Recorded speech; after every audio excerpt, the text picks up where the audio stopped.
je pense que la première idée ce qui me vient à l'esprit, c'est que c'est essentiel dans le milieu, de science-fiction québécoise, que ce soit, hem, imagine avec Jean-Marc Gonvic qui faisait la direction littéraire ou que ce soit, Solaris avec la,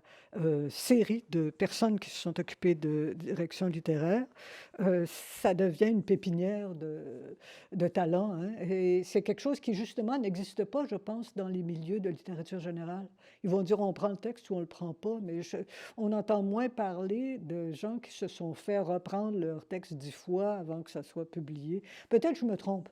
hem mais non, je pense que c'est un des ça fait partie du fandom, de l'idée générale du fandom. C'est quelque chose qui venait des États-Unis, probablement de la France aussi, que quand on publie dans ces genres-là, en milieu spécialisé, on va avoir droit, les débutants vont avoir droit à une formation. Et puis il va y avoir ce qu'on voit encore de nos jours, parce que ça marche, plusieurs, supports de publication, certains s'intéressant davantage aux débutants, puis ensuite, plus aguerris et ainsi de suite. C'est excellent, ça devient une école, hein, et on ne saurait que s'en réjouir.